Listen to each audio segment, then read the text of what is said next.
It's the WPIAL Blitz Show, special Wednesday travel edition.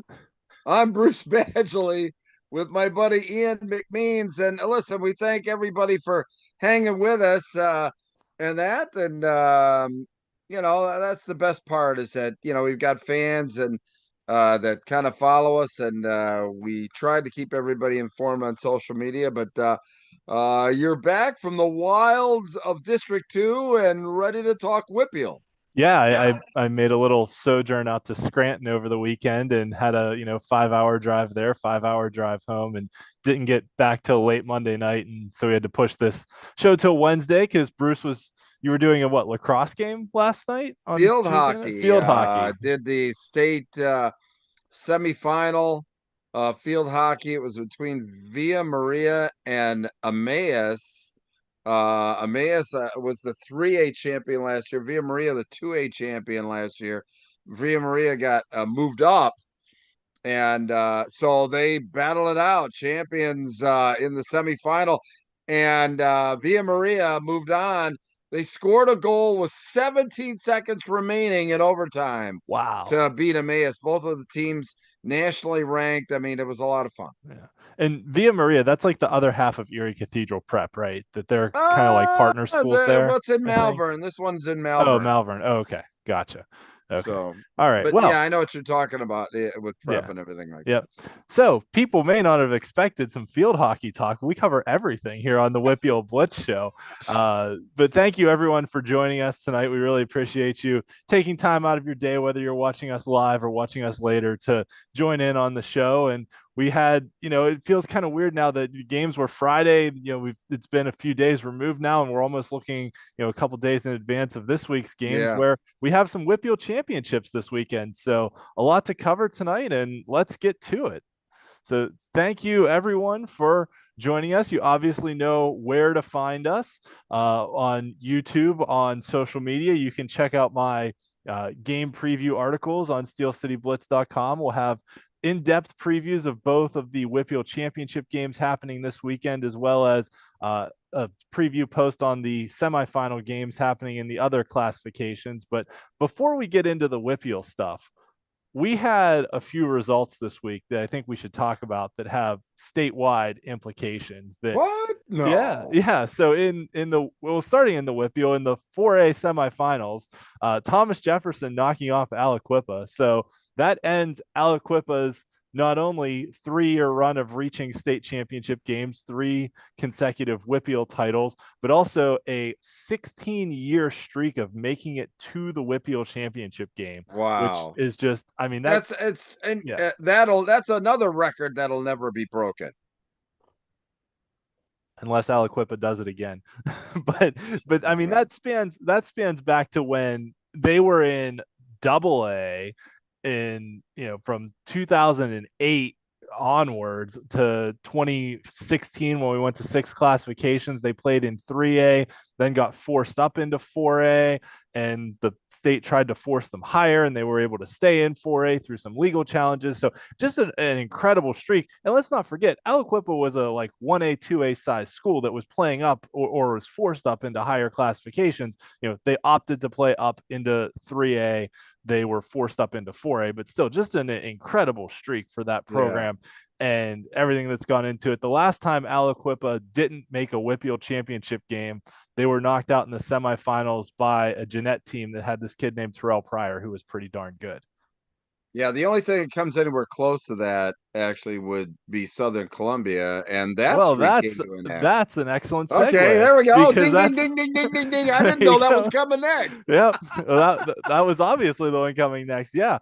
So Troy finally gets over the hump in District 4. I'll let you talk about this. You know more about these teams than I do, but just looking at it from afar, I know Southern Columbia had some losses this year. I know they weren't quite the behemoth that they usually are, but anytime a team that's won 7 straight state titles goes down in their district semifinals, it's a big story. Yeah, it was a big story. I don't, I think everybody was concerned that Southern Columbia was going to lose this streak. I thought that there was a lot of pressure on Troy, quite honestly, because this was the year. They've been trying to knock down that door for, a couple years here now.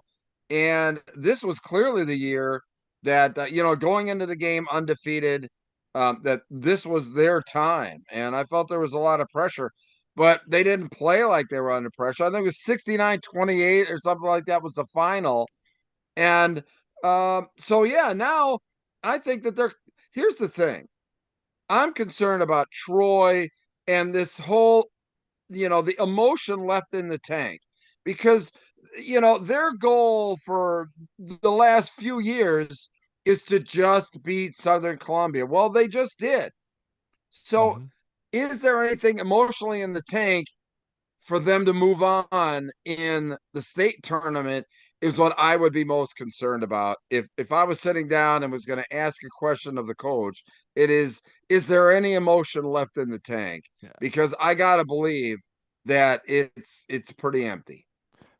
Well, and they still, this was a district semifinal, so they still have to go play in their district championship game. I mean, this is almost like the Uh-huh. miracle on ice when the U.S. beat the Soviets in the semifinals and then had to Right. go play a gold medal game a few days later. Sure, exactly right. That I mean, you make a good point. Now, I think that they're a prohibitive favorite in the district championship game. But even from that, they've the focus has always been on beating Southern Columbia. The same thing. It's very reminiscent of a few years ago. Berks Catholic was the nemesis of Bishop McDevitt. They had their number in the district championship, and all Bishop McDevitt talked about, ate, slept, drank, was beat Berks Catholic.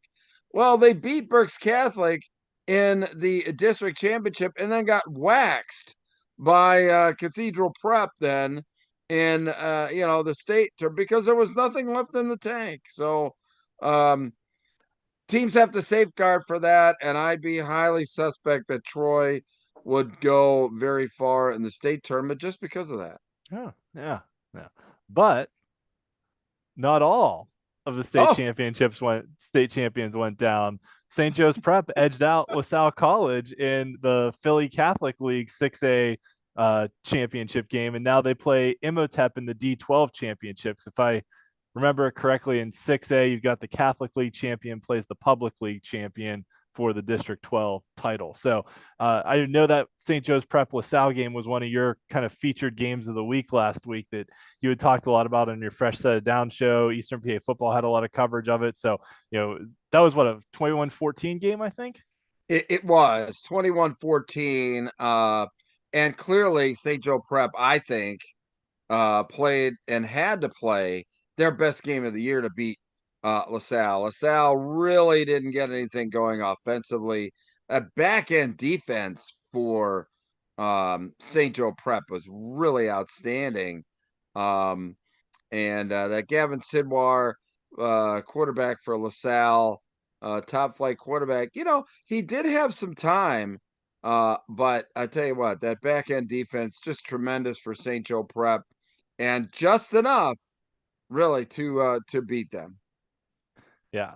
So, speaking of streaks, we mentioned the Aliquippa streak. We're kind of bridging the gap here between the WPIAL semifinals and finals that, depending on where teams enter into the state tournament, some, in 6A and 4A, we have WPIAL championships this weekend. In the other four classifications, we have semifinals this weekend. So talking about streaks, Aliquippa's streak of 18 consecutive semifinals continues. The only one on the left-hand side that didn't make the semifinals this year was Bell Vernon, who lost to McKeesport in the quarterfinals.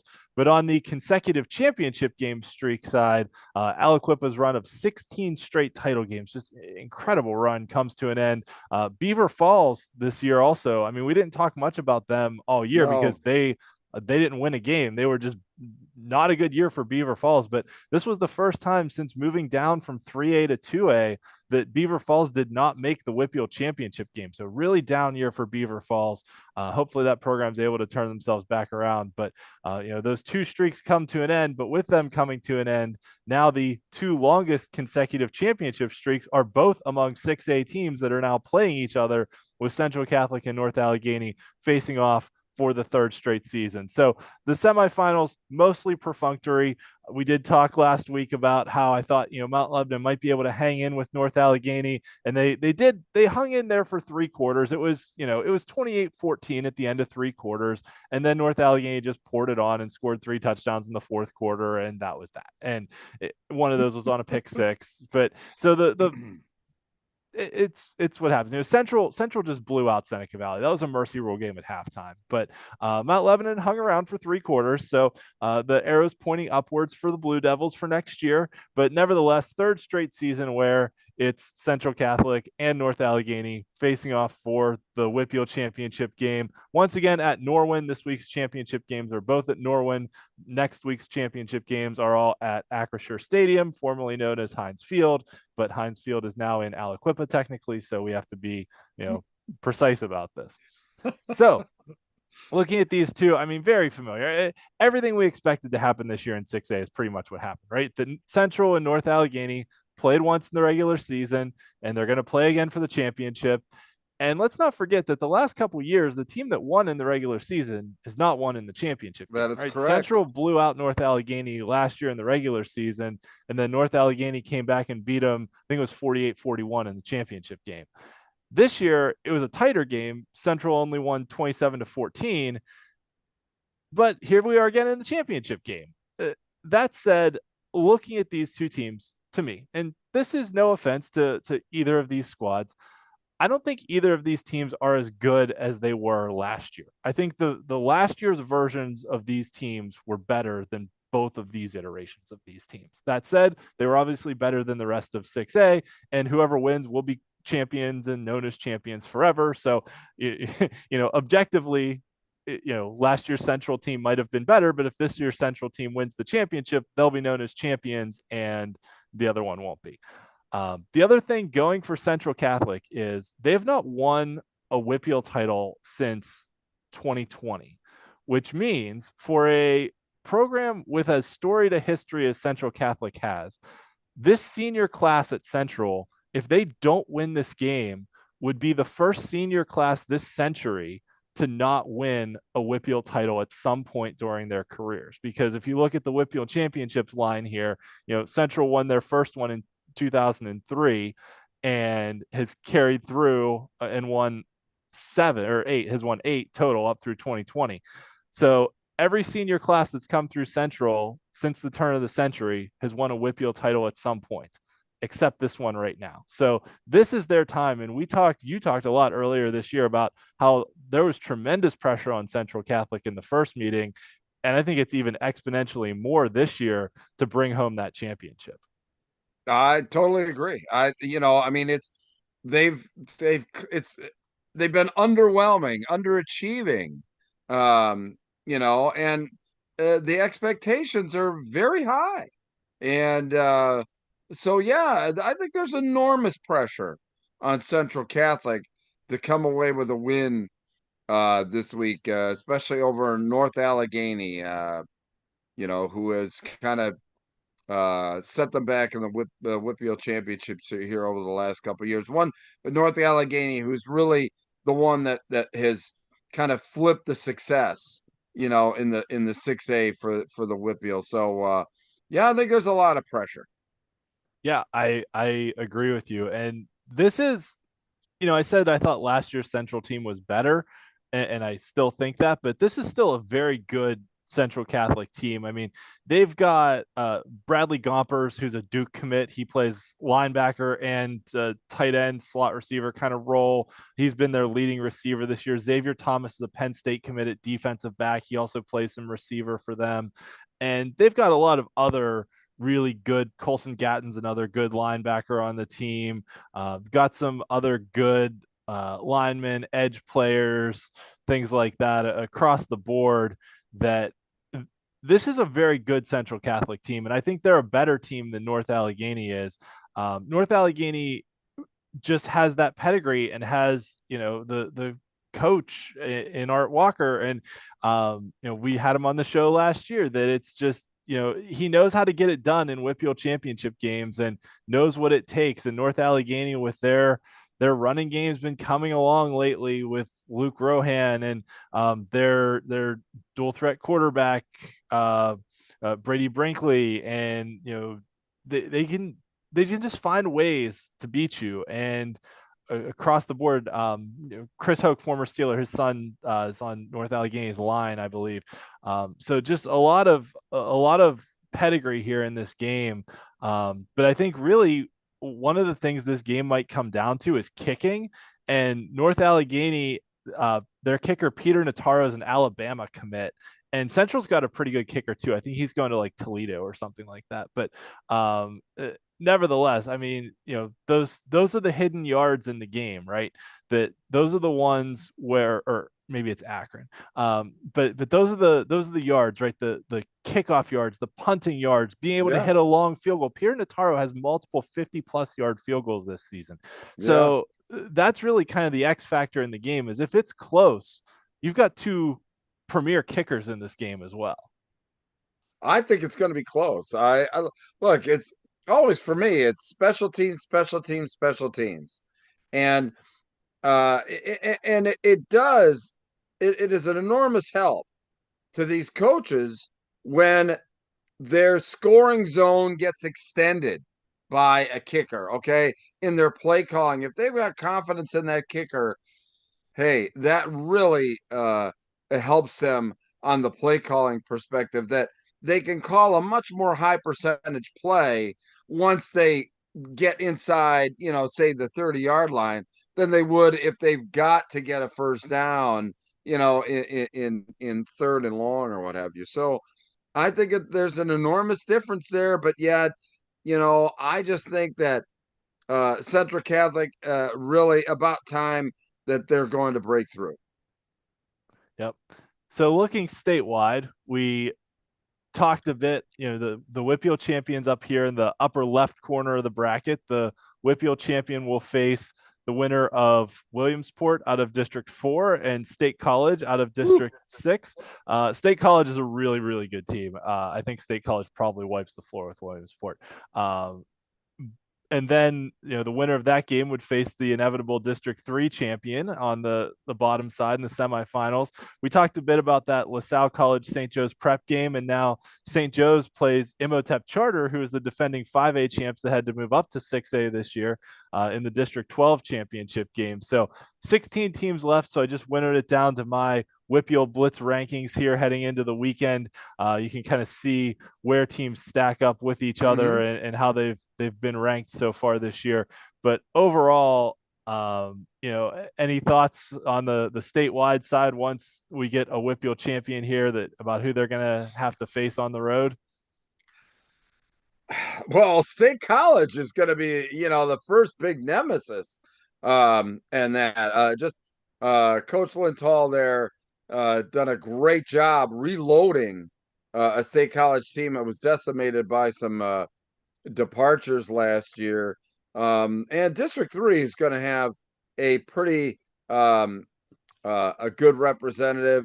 Maybe a dark horse team to win it is Wilson from here in Reading, but the Harrisburg and Manheim Township, I'll actually be broadcasting that game for Penn Live on Friday, so I'll get a good look at that. Harrisburg is getting healthy, and this Harrisburg team now that's playing is nothing like the Harrisburg team that played the previous part of the season.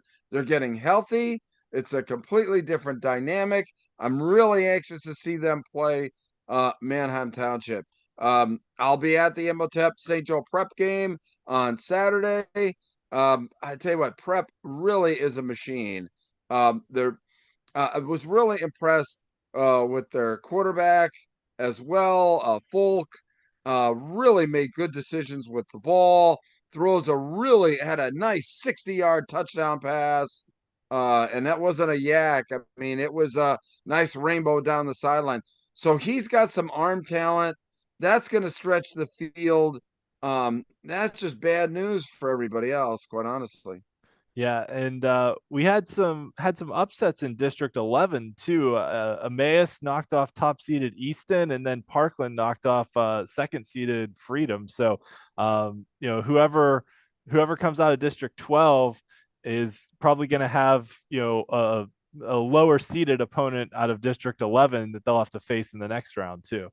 Yeah, actually, the Emmaus coach, Harold Fairclaw, he was our guest on Fresh Set of Downs a little bit earlier. A great interview. I mean, Coach Fairclaw played and coached a state champ. He was on a state. He played on a state championship team and coached um, Becca to a state championship. Boy, so look out for coaches like that have that kind of experience. Yep. And moving on to 5A, where we had the quarterfinals this week, semifinals this weekend coming. So Pine Richland took care of business against Franklin Regional. The best news for Pine Richland was that their quarterback, Aaron Strader, who got injured against North Allegheny, did come back and play in this game. So he's good to go. Bethel Park stormed past Woodland Hills, and credit to Woodland Hills in this game that they were down to their third string quarterback and they put up a heck of a fight. They did pretty much everything they could to try and stay in this one and hang around. So a tough, gritty effort from Woodland Hills, but Bethel Park and their high flying offense was just too much for them. Upper St. Clair took care of Penn Hills to set up a rematch with their conference foes, Peters Township, who is the defending WPIAL champions. So moving on in the bracket, we have Pine Richland taking on Bethel Park in the top half and Upper St. Clair and Peters Township in the bottom half. Three of the teams from the Allegheny Six Conference making the semifinals, Pine Richland being the only outlier. And that matches what we saw in the regular season. We knew that was the toughest conference in the regular season, and it lived up to it with the top three teams all making it here to the semifinals. And now we've got a Pine Richland Bethel Park meeting for the second straight year. Pine Richland smoked them in the first round of the playoffs last year, but this is a really good Bethel Park team. They can run, they can throw. Tanner Pfeffer, their quarterback, is really good, and they've got a running back in Javon Moore who can just do everything. I mean, this kid's stat line is incredible this season. And I mean, this is playing 5A football. He's run for over 2,000 yards, has almost 400 receiving yards, and scored 31 touchdowns. He's got 8 touchdowns in the playoffs so far. He scored 4 each week. This kid's just incredible. So and the other thing with Bethel too to keep an eye on is Ryan Petrus, their kind of slot receiver. He was injured the first half of the season and just came back. I think it was for the Upper St. Clair game when he came back, but I think that was like week 6 or 7. So, he's started to work his way back into things. He's only played a handful of games, already has 500 receiving yards and has scored 6 touchdowns. So Bethel has gotten better as the season went on. And this is a good Pine Richland team too. They're obviously the top seed. They beat Central Catholic earlier this year. They've got a really good running back in McLean Miller. They've got, if Aaron Strader is healthy at quarterback, he can run and throw. He's only a sophomore, so tremendous future ahead of him, as well as arguably one of the best defensive backs in the whole WPIAL, and Jay Timmons, who's the son of former Steeler Lawrence Timmons. He also plays receiver for Pine Richland. He had 3 touchdowns last week. I think 2 receiving and a pick 6. So, yeah. Oh, by yeah. the way, he had 3 touchdowns last Oh, week. by the way, 3 touchdowns. Yeah, just another run of the mill 3 touchdown performance for Jay Timmons. But no, it was. I mean, this is a good matchup. This one has the potential to be a shootout. Both of these teams can score. Pine Richland wants to run the ball. They want to grind out the clock, but Bethel can throw and run and can do a lot of things. So ultimately, every game's won in the trenches, and it's going to come down to how the respective lines play. If Pine Richland's able to just shove Bethel Park off the line, Bethel's going to have to, stop Pine Richland's running game. But I'm really intrigued by this matchup here because these are 2 very, very good teams. 2 very good teams, but only one kind of team that knows how to win. And I think that weighs heavy in these games. That that Pine Richland's going to act like they've been there before. Bethel Park is going to go in with like eyes the size of grapefruits. I mean, playing in this type of arena, and Pine Richland, I think, with Coach Ladon at the helm there, he's going to keep these guys grounded. And yeah, I think Pine Richland would be my favorite in this one. I think before the playoffs, I may have picked Bethel Park to reach the championship game, but I think I mean Pine Richland's the top seed. They are definitely the favorites, but I think this one's going to be close. So should be a good one. Bethel Park's two losses were both on last minute touchdowns to Peters Township and Upper St. Clair. So Bethel has been close in their two losses, and Pine Richland's only loss was on a last minute touchdown to North Allegheny. So it's not like any of these teams have been blown out Sure. this year. Yeah, nah, high quality. The other semifinal between conference Oh rivals Upper man. St. Clair and Peters Township. Peters is the defending champions. Upper St. Clair, missed the playoffs last year because of the tiebreaker situation. Got in this year by running the table on everybody. And both of these teams have kind of been here before, though, right? Upper St. Clair made the semis, actually reached the championship game in 2 years ago but lost to Pine Richland. And then Peters Township beat Pine Richland in the championship game last year. This is actually the seventh straight year that a team from the Allegheny Conference in 5A is going to make the championship game, which is kind of Wow. wild. Yeah, and it's been Peters, it's been St. Clair, it's been Moon, it's been West Allegheny back when they were in 5A. So it hasn't always been like one team dominating, but I think that speaks to the depth of the conference too, for how good they've been. St. Clair won the game earlier this year. Julian Dahlem had all three touchdowns. One of them was on a pick six. One was like a 70-yard touchdown run with 2 minutes left in the game. So, but Peters is, I mean, they brought a lot of guys back from the team that won the WPIAL last year and made it all the way to the state championship game. Nolan DeLucia, their quarterback, Nick McCullough, their wide receiver, and just a great defense for Peters Township as well. So I think this one's going to be kind of an old school slugfest. Upper St. Clair wants to run the ball. This is going to be an absolute battle. I mean, every yard's going to be hard fought here. This is the toss up of all toss ups. I mean, Upper St. Clair, both of these teams had tremendous seasons.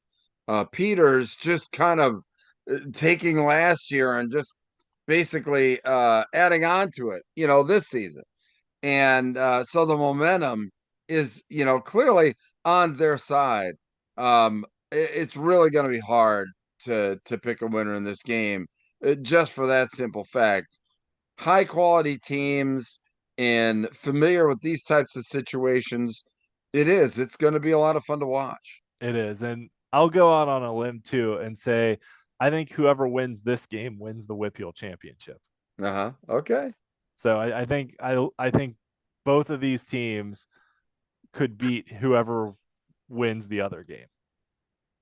All right. Well, we'll definitely see how that plays out. And we will. And here's the statewide stuff. Yeah, on the statewide perspective, the WPIAL is in the bottom left corner down here. So the WPIAL champion enters the state bracket in the semifinals, where they will face the District 3 champion for the right to go to Cumberland Valley. The other half of the bracket has District 1 and then kind of everybody else down in the bottom right corner. So you had some upsets out there in District 3 this week. We did. The number one seed, New Oxford, went down to Exeter.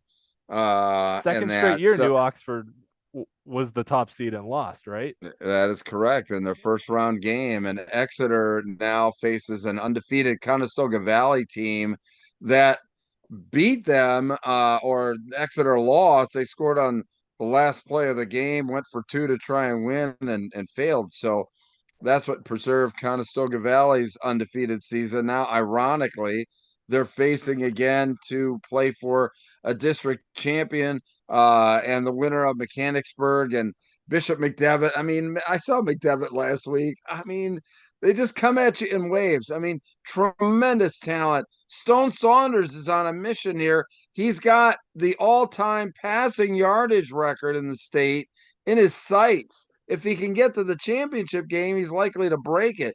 But I think he'll come up just short unless they don't get to the championship game. So a little sidebar there. Some other teams to keep an eye on are a Garnet Valley, who beat Strathaven, Westchester Ruston, out of District 1, all very good. And then, I praised the PIAA for kind of grouping, basically creating the island of misfit brackets down in the bottom of, but to be able to eliminate those buys, Mhm. we were highly critical of the fact that there were too many buys. And so the net effect of that was, all right, here's District 6 and 2 and, whatever. And it's actually turned out to be very interesting. I think Hollidaysburg, or excuse me, Roman Catholic is playing East Stroudsburg South. Believe it or not, this is Roman Catholic's first PIAA tournament football game this week. Everybody's, thought that they've been this juggernaut over the years. Well, not so fast. So, um, Roman Catholic, that's one on the opposite side of the bracket that I think the Western champion really needs to fear. Yeah, I think Roman Catholic has been a team that I know you've been talking about for a few years here on the show that everyone should kind of keep an eye on and watch out for. And they were close last year with Imhotep, I believe, and now with Imhotep out of the way, I really like their chances definitely to get to the semifinals, and probably considering the relative strength of the Philly Catholic League versus District 1, Roman's probably got a pretty good chance to make it to the title game. They're my favorite to come out, to make it to Cumberland Valley, out of the eastern side. But as I said, Garnet Valley up at top there, and Westchester Ruston, they're going to have a lot to say about that. Those are both two pretty good teams out of District 1. All right, on to 4A. We've already talked a little bit about this, where Aliquippa going down to Thomas Jefferson. And really, this was a matchup where Aliquippa turned the ball over a few times, and they scored a bit to get back in the game, but just weren't able to stop TJ at any point when it mattered. TJ's sophomore running back, Tyler Eber, we talked about how he had 48 carries in the quarterfinals. He followed it up with 42 carries in this game, 90 carries in 2 weeks, and he's only a Wow. sophomore. 200 yards in this one after 200 yards last week, 3 touchdowns this week. Just an overall incredible performance for this kid, and what he was able to do. So, I mean, I don't even know like where to start on this, right? That you say, okay, he, you know, and his coach after the game, Coach Cherpak, was like, we could give him the ball 50 more times. He's like, he just keeps asking for more. He's like, I can take it, coach. I can do it. So Wow. it just, yeah, incredible performance. And we're going to have a matchup of sophomore running backs here in the WPIAL title game, because McKeesport's Keemon Spell put up 280 yards and 3 touchdowns against Mars. And, he was the guy when we had Coach Casper on last week. He said, it's one thing to know the angles, it's another thing to actually try and stop a guy with the speed of Keemon Spell. Yeah. And, he definitely showed it with his breakaway speed and his ability to one cut and hit the hole in this one. So that sets up a title game, which is a rematch of a Wow. non-conference game that happened earlier this year at Norwin, between Thomas Jefferson and McKeesport. The first meeting, McKeesport jumped out to like a 28-7 lead, and TJ battled back, tied the game at the end of regulation. I think McKeesport kicked a field goal in overtime, and then TJ had it 4th and goal from the 1 in overtime and just went for it and scored a tush push touchdown to win in overtime. So, these were two close teams the first time they played, and I'm expecting a close one again. Two teams that want to run the ball. Uh, TJ has a pit commit in Shep Turk on the line. Two sophomore running backs. Tyler Eber's more of a workhorse, whereas Keemon Spell's a home run hitter. But I think, like last week, where Coach Casper talked about how it's hard to prepare for McKeesport's triple option if you don't practice against it. TJ's seen it once already this year. And now, granted, that game went to overtime. I'm not going to say Yeah. they stopped it, but they've seen it. They've practiced for it. They probably know how to practice for it again. So I feel like this one's going to be just as close as the first time around.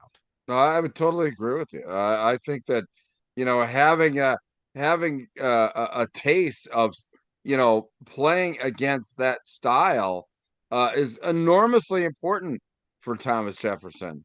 Um, but on the flip side, McKeesport, I'll tell you what, I think that they're kind of playing with house money. I think that this is a team on a mission this year.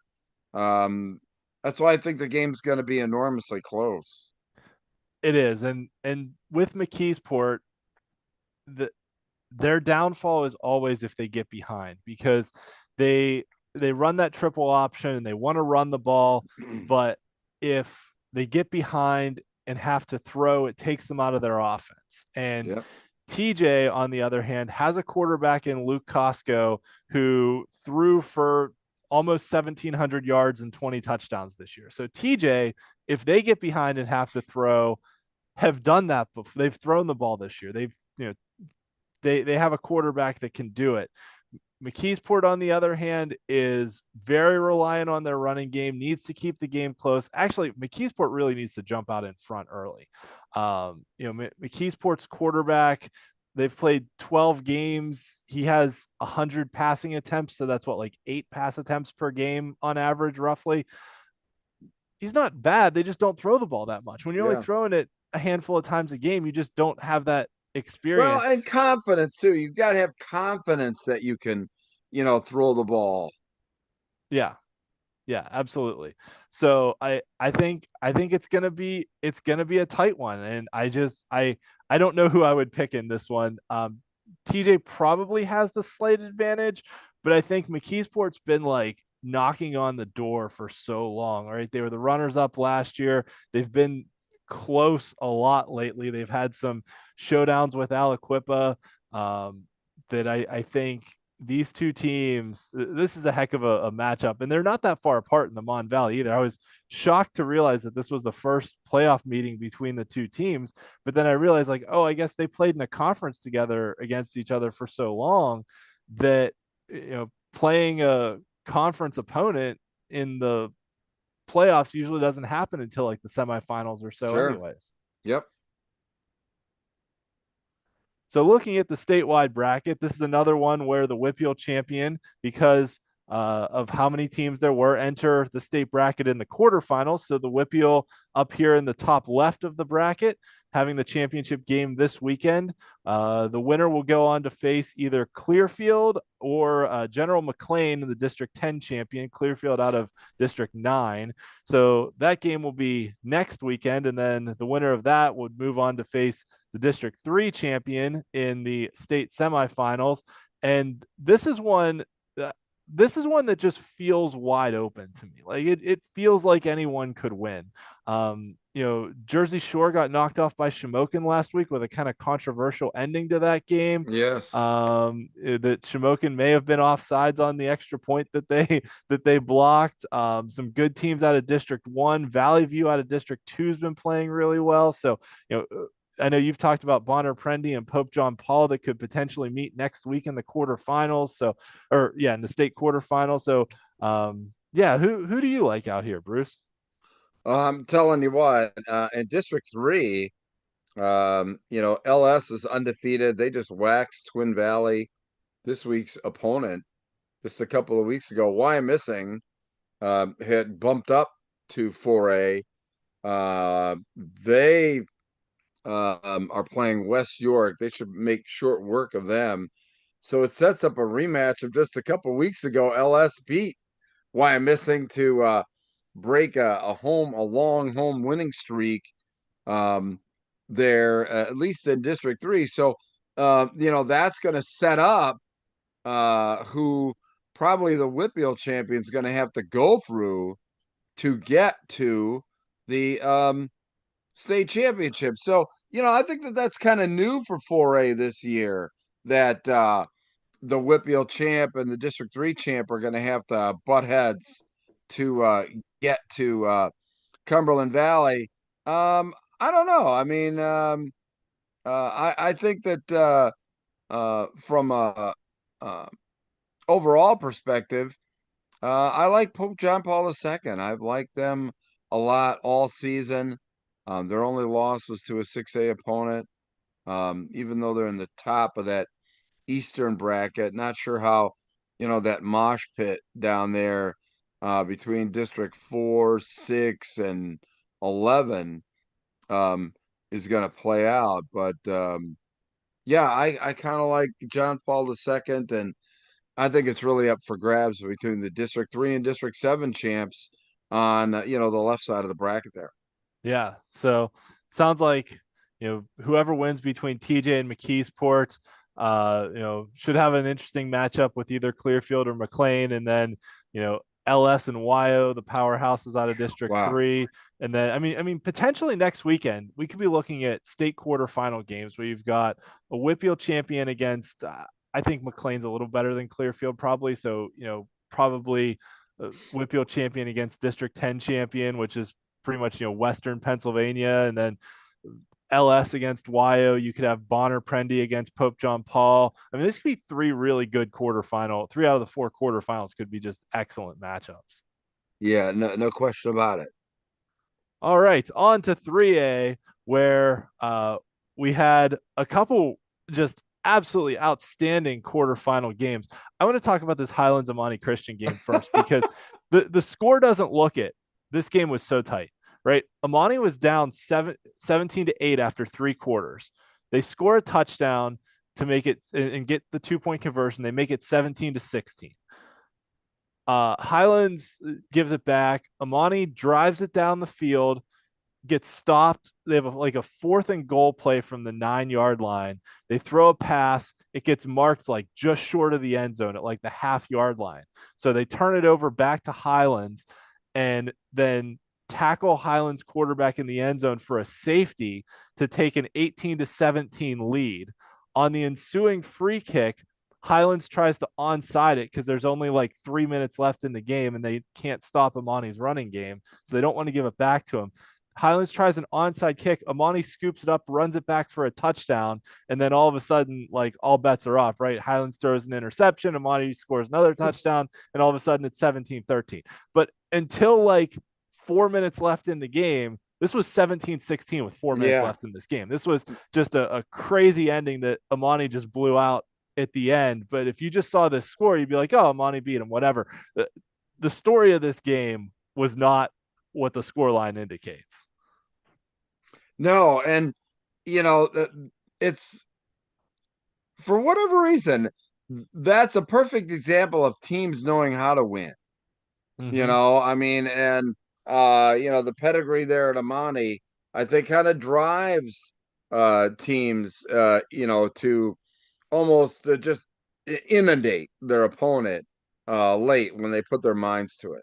Yeah, and that the turnaround of being stopped short for a touchdown, but then getting a safety, just what a wild turn of events there. And Amani's big players showed up in their big games, right? Deshaun Burnett, their Penn State commit, had a rushing touchdown and a receiving touchdown. Gabe Jenkins has a number of D1 offers, ran for 134 yards. They just couldn't stop him. And what do they always say? Big time players make big time plays in big time games. And that's what the Amani kids did, especially Yeah, in the biggest moments. they sure did. Avonworth got their revenge on Beaver.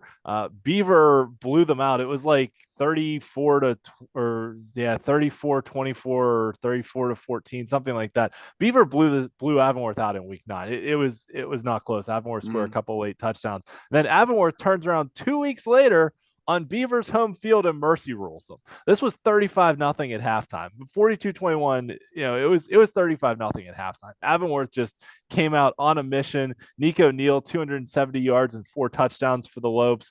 And it feels like every week Avonworth has someone different on the ground that puts up a big game. So, for Avonworth, it's not so much what they're going to do. They want to run the ball. They have a good quarterback in Carson Bellinger, but they want to run the ball, but they've got a ton of different guys who can do it and can just, cycle through running backs in their backfield. So should set up an interesting matchup with Amani Christian.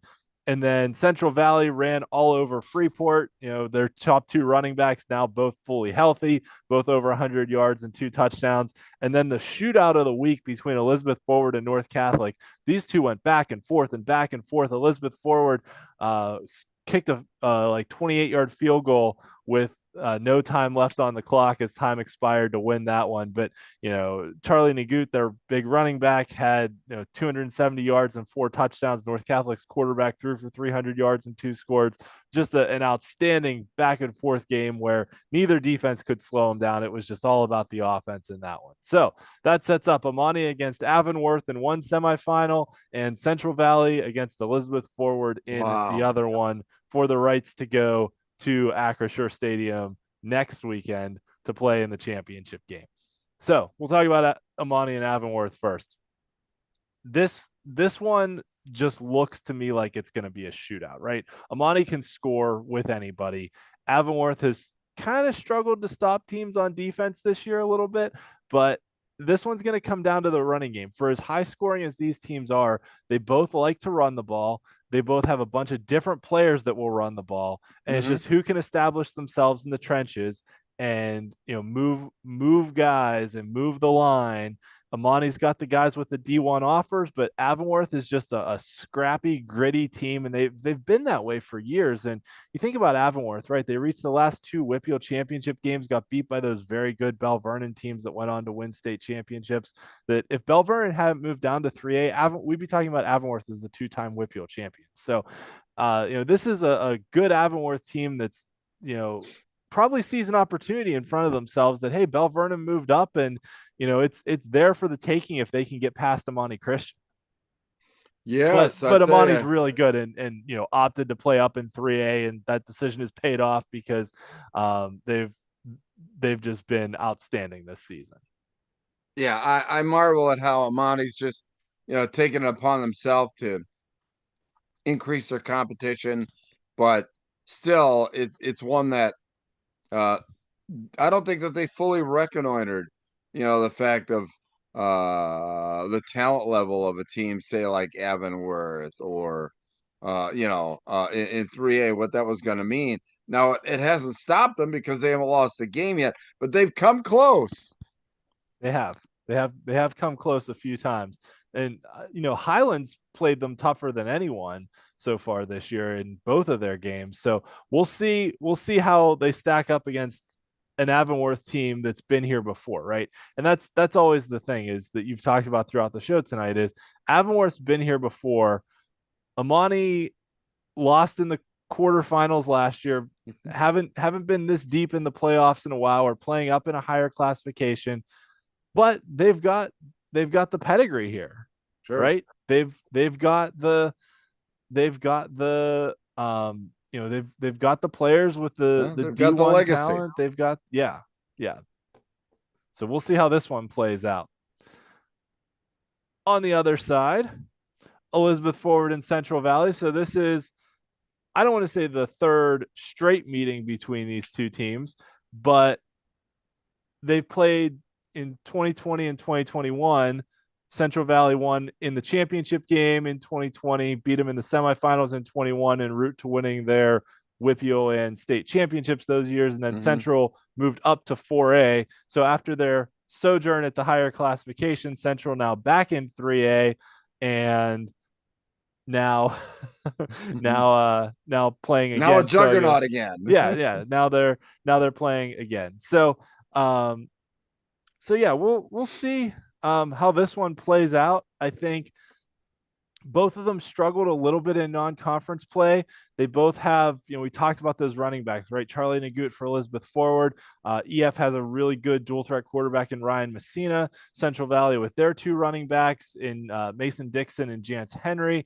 This is one that's absolutely going to be one in the trenches. Elizabeth Forward has Chris Climbs, who's a really, really good two-way lineman. So I don't know. I this could go either way to me. I don't have a good sense for how this one's going to play out.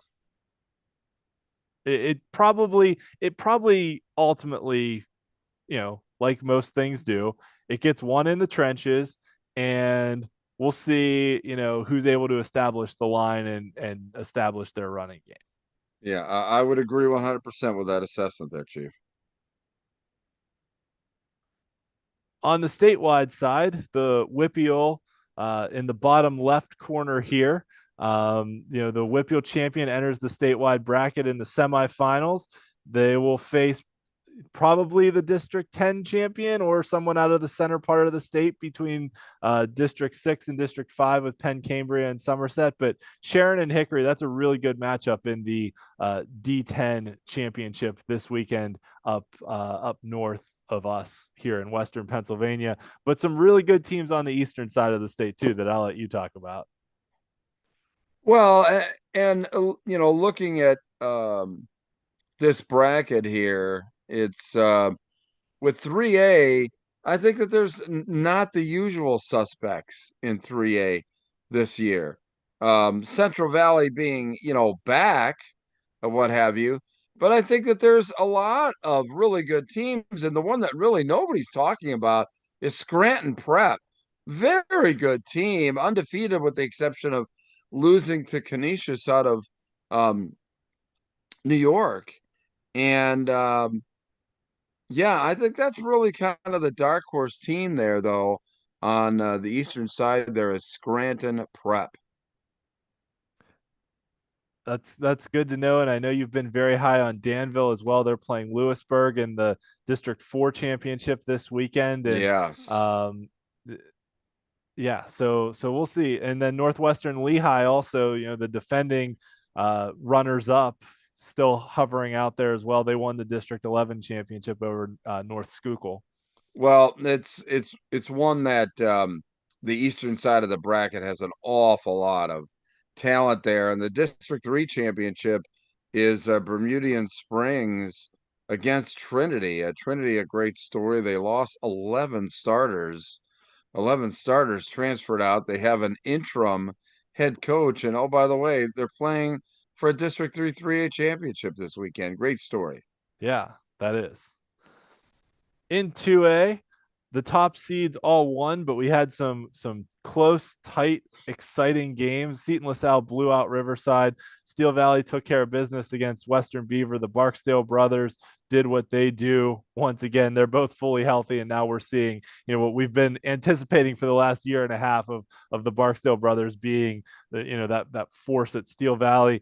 But South Park, Mohawk was up 9-0 in this game, and South Park just ground their way back into it with their running game. South Park's a team, they have the Cunningham brothers in the trenches. One of them's going to James Madison. The other one has a number of, D1 offers between MAC schools, FCS schools. South Park's just going to come out and grind with Eric DeRue. He's the school's all-time leading rusher. Yep. And they put together like an 8-minute drive at the end of the game. DeRue capped it off with a touchdown to put the game away. Like, they just run good fundamental football. And it's that 3 yards in a cloud of dust. But on the other side, we've got an Elwood City team, right? Why not Elwood? Elwood City won their first playoff game since 2011, now in the semifinals.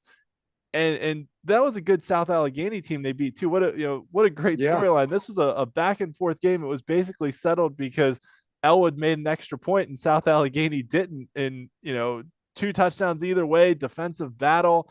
Yeah. Elijah Palmer McCain scored both of Elwood's touchdowns, but at the end of the day, it was another grind it out, slug it out in the trenches kind of game. And that's absolutely how that semifinal is going to go. So let's talk through the semis here. We've got Seton LaSalle against Steel Valley and then South Park against Elwood City. So this Seton LaSalle team, yes, they moved down from 3A to 2A this year, which certainly helped with level of competition.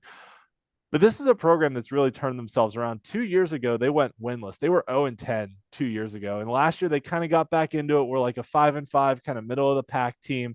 And now they moved down to 2A. They're undefeated, highest scoring offense, tightest defense, have a D1 talent in Khalil Taylor, their receiver, kick returner, have a really good quarterback in Michael Pastirik, who has the most touchdown passes of any quarterback in the WPIAL. But now Steel Valley's got both Barksdale brothers healthy. And they didn't have that at the beginning of the season when they lost those games. And since they've both been healthy, Steel Valley's absolutely been lighting people up. So this one has all the makings of an absolute classic. Just, just a high scoring showdown between teams with electric dynamic players on the offensive side of the ball that can score anytime they touch it. Like, this game could have multiple 50+ yard touchdowns in this game. I would put the over under at like 50 plus yard touchdowns at like 4, because I Wow. could see both of these teams have guys who can score anytime they touch the ball. And for Steel Valley, this is their 4th straight year in the semis. They've been to the championship game the last 2 years. Seaton's the up and comer, right? They haven't been to this spot before, but they haven't they haven't lost yet this year. They've been really darn good. They've beaten everyone they've played. They've beaten all comers. So, including, I'm pretty sure they beat North Catholic, who's a 3A team. So, Seaton's been outstanding. Steel Valley, now fully healthy, has been good too. So this one has all the makings of a shootout. Yeah, On the other absolutely. side, this one has Oh all the my. makings. This one could be a 7-6 game. I mean, this one's going to be there. This one, I don't know what the record is for fewest drives in a game, but this game has a chance to set it, because both of these teams can just put together these like 8-9 minute drives that take like a whole quarter and just like matriculate the ball down the field. These are two smart teams, two very well coached teams, two very disciplined teams. They don't take chances, they don't turn the ball over. They've got stout running backs between Eric DeRue and Elijah Palmer McCain. And this one's just going to be a slugfest. At the end of the day, I think South Park, with the Cunningham brothers in the trenches, uh, is, I think, just a little bit better than Elwood. But this is the kind of game where like one turnover could change things, right? One bad punt, one punt return, whatever it is, they could change things. So this one is going to be a low scoring slugfest. Yeah, and Elwood City, the feel good story, South Park, it's got to be a little emotional for them too, knowing where Elwood City has come from to basically kind of end the dream, at this particular point. So, but Elwood City, I mean, we've been talking at them for 3 years, or about them for 3 years. I can't see that they're gonna like stop running the table. It's hard to say that. I mean, this is their first time they had an undefeated regular season since 1944. But neither of these teams have really been there before, right? South Park hasn't made a WPIAL championship game since 2005. Elwood City hasn't made one since 1987. So this is one of those matchups of like, whoever wins, it's going to be a great story, because they haven't been, to the title game before. That's right. So on the statewide level, this is now an absolutely wide open field, right? That you've got Southern Columbia went down in the District 4 championship game up here at the bottom right corner of the bracket. So Troy's taking on Warrior Run, who upset second seeded Towanda. And then in the WPIAL, let's not forget, I mean, we've talked about, Seton LaSalle's the top seed, South Park and Elwood City, both were unbeaten in conference. Elwood City unbeaten overall. South Park's only loss was to a 3A team. Steel Valley's playing great. But Beaver Falls, who we mentioned at the beginning of the show, who's been to 4 straight WPIAL title games, went winless this year.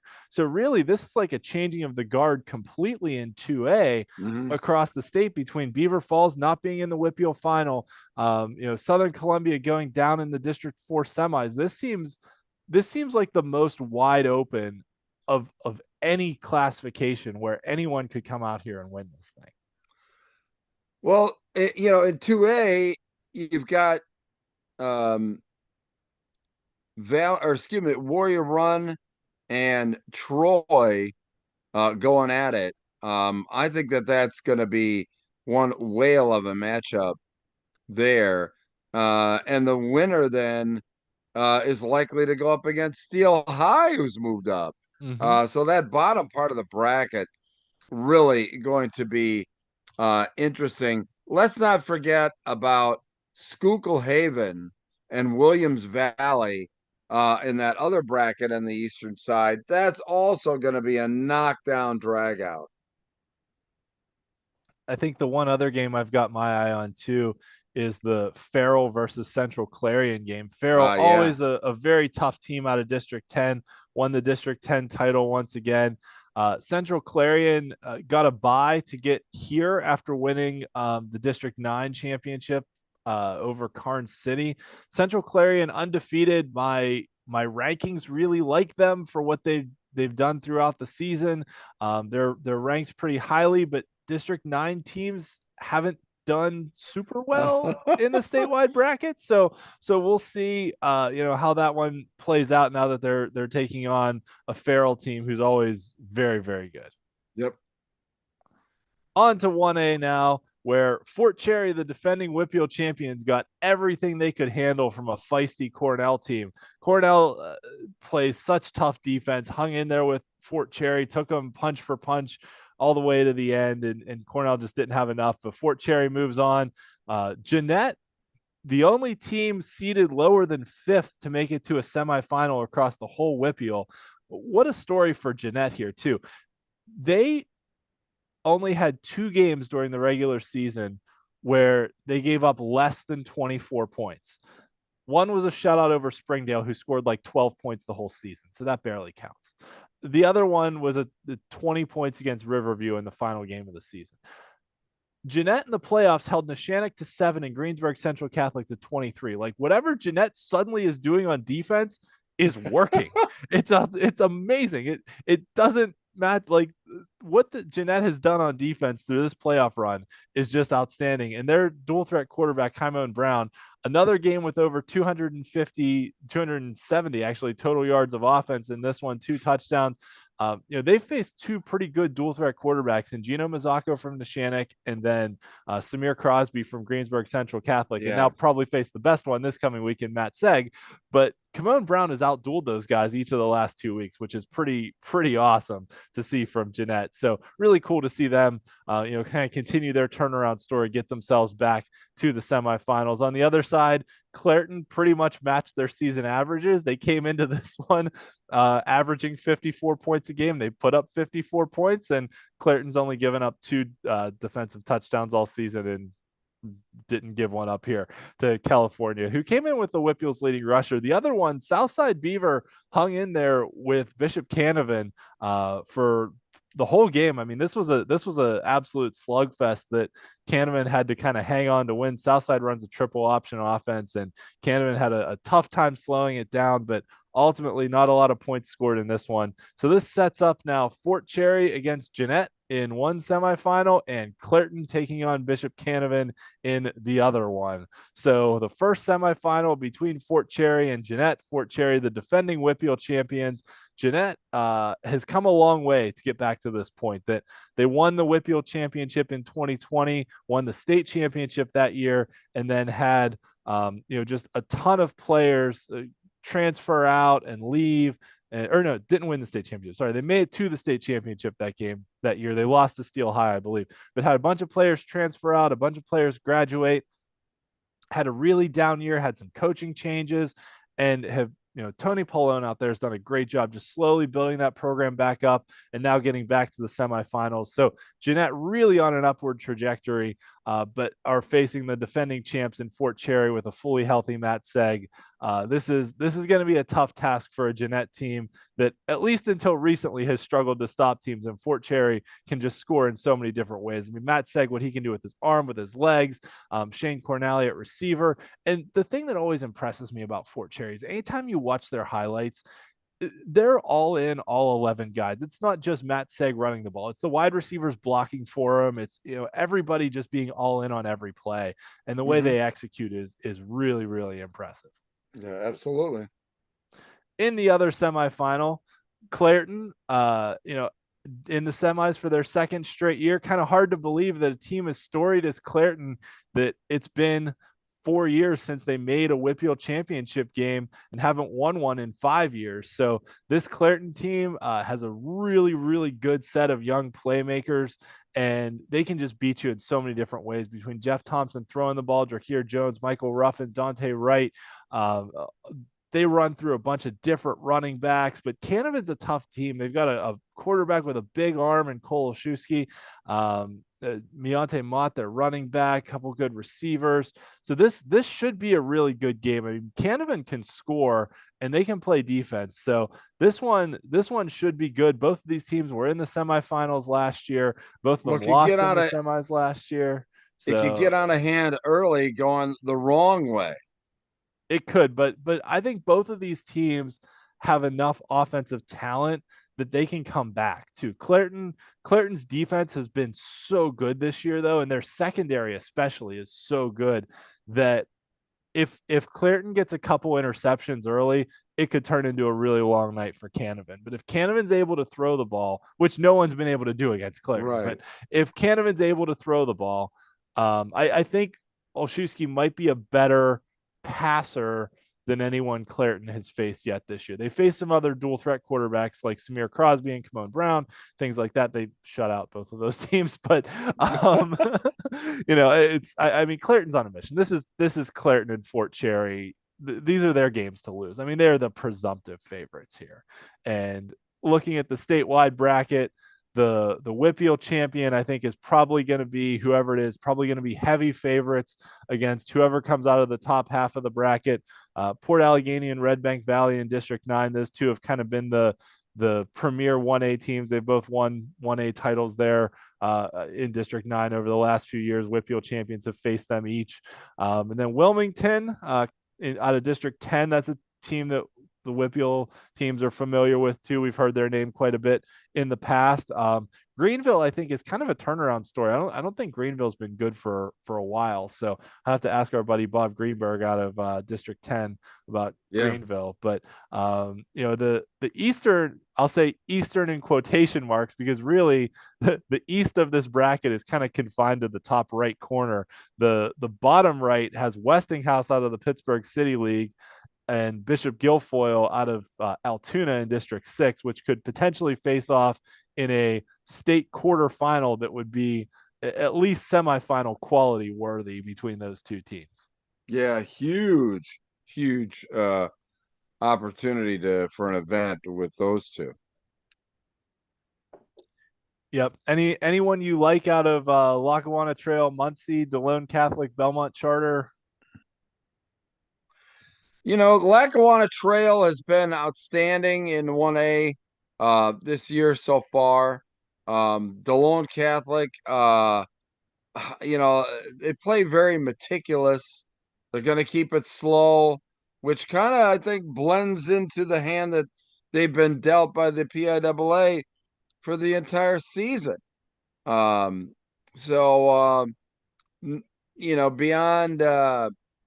Pope John Paul II there, or excuse me, beyond I'm sorry, Belmont Charter. Yeah, Belmont Charter, yeah. Right. Yep. I think that's going to be very interesting. Yep. Yeah, the can't hardly read some of those. Yeah, it's very small. The Belmont Charter too out of District 12 could be interesting just because they've played so many opponents from higher classifications. Yeah. Right. Yep. All right. So as we've talked about a lot this year, right? Not the usual suspects. So right now, as things stand, we're going to have 5 new state champions across different classifications. That St. Joe's Prep is the only defending state champion from last year still alive in their classification, right? Because Imhotep moved up to 6A and faces Steel High this week. Steel High moved up to 2A, still alive in the 2A bracket, but we'll still have a new 1A champion this year. So a completely new set of state champions that we're going to have this year in 5 of the classifications, which I think is pretty cool. Well, I mean, that's the benefit of 6 classifications is, that it's designed to not be the usual suspects. And this year, I think, shows, the benefits of, having the 6 classifications. St. Joe Prep, I tell you what, really tough. But, it's some changing of the guard, so to speak. And let's see what happens. Yeah, definitely. And it makes it fun. And I think, like we've talked about before on this show, that this is kind of what the PIAA was hoping for with 6 classifications, that you didn't get the same teams winning every year, that you got some new blood in there too. Yep. All right. So we've talked quite a bit tonight. We talk a bit every week, but you can check out our other podcast. It's Wednesday night. So I'm on tomorrow night on my Steel City Blitz podcast to talk about the Steelers. And Bruce, you already did your Fresh Set of Down show for this week. Yeah, just did it a little bit earlier. As I mentioned, the Emmaus head coach, Harold Fairclaw, was our guest. Dave and I, did results, went down through brackets, talked to our buddy Andrew Cohen. Um, we went through a lot, and so it's out there on demand for anybody to go on YouTube and check out there.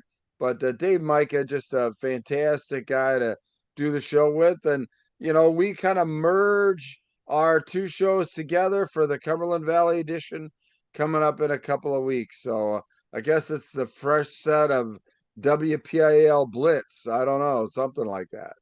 Yep, it'll be coming soon for the state championship games, and it'll be here before we know it. We've got Yeah. two WPIAL championship games this week, four more coming next week. So this is the exciting time of year. This is technically the first round of the PIA playoffs now this week. This is the round of 16 statewide. So thank you everyone for tuning in tonight to the show. You obviously know where to find us on YouTube. You can check us out on social media, as well as my previews of all the WPIAL games for this week on steelcityblitz.com.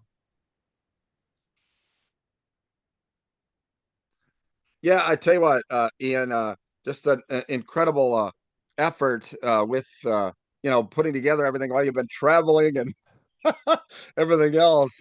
It's pretty interesting there. But no, I tell you what, so much is riding on these games here in the WPIAL and also in District 3, still champions to be um, determined. And then, in the state tournaments, one class 1, 2, and 3A are all in, the PIAA arena there. So this is kind of like a week of transition before we really get into, say, PIAA land. Yep, absolutely. And we'll keep on rolling it forward, right? That this week is the round of 16 statewide.